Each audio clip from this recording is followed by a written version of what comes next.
is absolutely just beyond your wildest dreams to think that you could come here and race a motorcycle.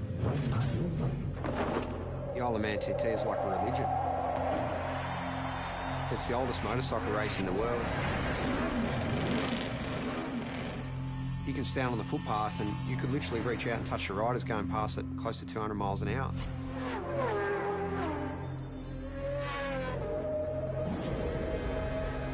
The houses are passing you so quick, sometimes it feels like you're inside a video game.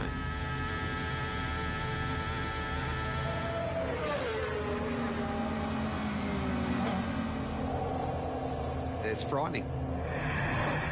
It's damn dangerous and it stresses me out.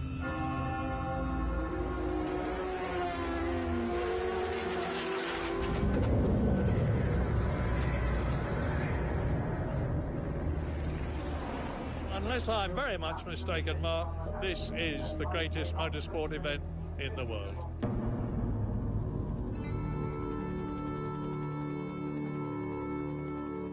Between Ireland and Britain in the Irish Sea sits the Isle of Man. A sleepy tax haven for most of the year.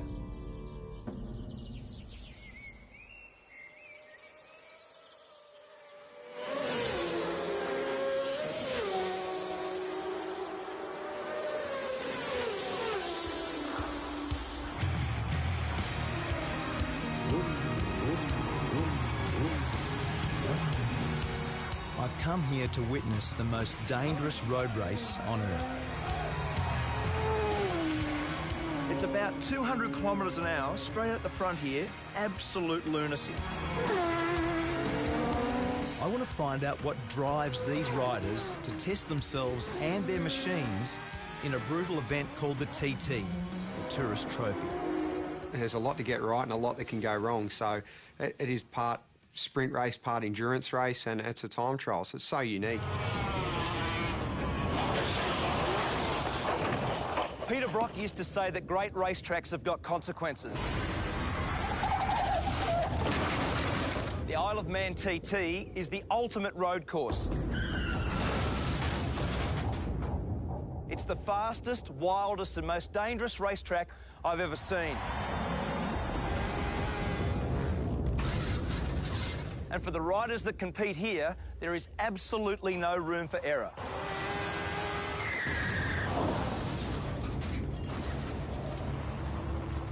In its 104 years, 234 riders have died. It says on the back of your pass that motor racing is dangerous. This is dead set dangerous, isn't it? It is. It really is. It's frightening. Aussie rider Cameron Donald is one of over 200 starters this year.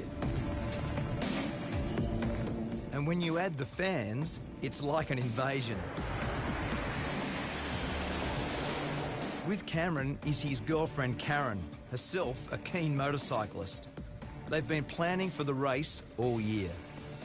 So is this normal nervous start tension? Kind of is. Normally this is done the night before. Is it? Or late night last night, obviously? Usually we like to have this done the night before, everything, but by the time we finish, like 11 o'clock, it's just like, let's get out of here and worry about it tomorrow. So what's Karen's job in this world? Keep me calm. We were born without time, nameless in the arms. Cameron grew up in Warrandyte in Victoria. It was his dad, Ken, who introduced him to the thrill of the two-wheeler. Lots of bike photos, not many other ones.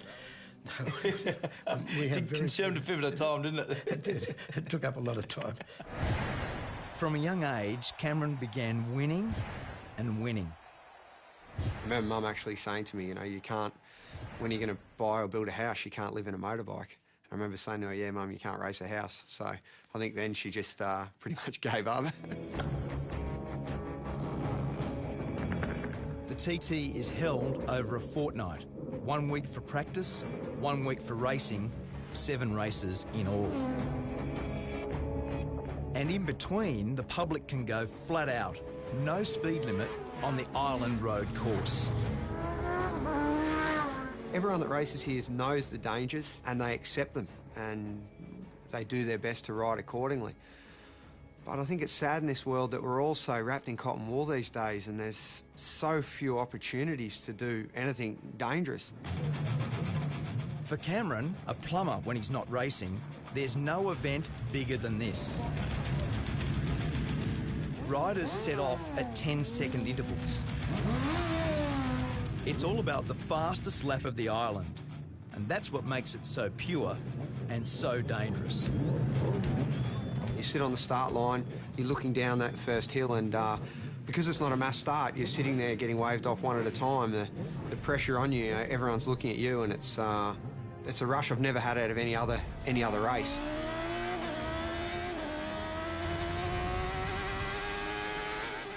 There's just so few events in the world where we can do such a thing, you know, where you can close off a road and race a motorbike around it. It's such a beautiful thing. 61 kilometres of public roads. Over 200 corners to be negotiated. Top speed, 330 kilometres an hour. This isn't a track. This is a country road. Like, let's not get this wrong. And it's fast. My friend and 5-times world champion Mick Doohan has come here for the first time. Sort of madness, you know. He's not racing, but on the parade lap, he got a taste of what it's like. First reaction, as soon as you saw the place, looked around, what was your first reaction? Yeah, I didn't need to come here to have that reaction. It's just, you know, as I say, it really, you know, it is absolutely just beyond your wildest dreams to think that you could come here and race a motorcycle. The race has always had its critics, but from the start, its danger was its attraction. Back then, racing was banned in England, and the island was the only place where there were no speed limits. The TT was born.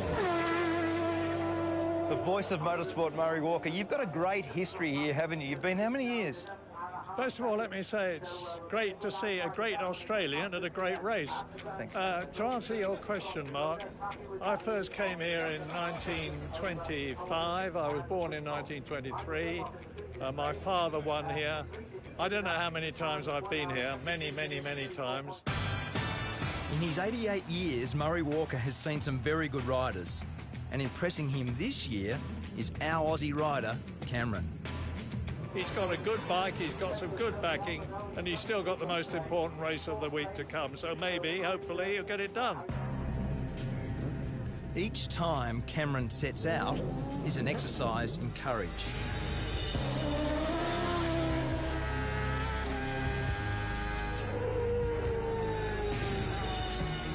Each lap is an anxious one for Karen, who gets radio updates on his progress. I see the worry in her face before I head out for a race, and sometimes I feel a little bit guilty for putting people close to me through that stress.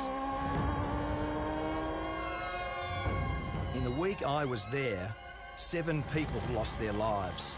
3 riders and 4 members of the public. ACU Events Limited regret to announce the death of Derek Bryan.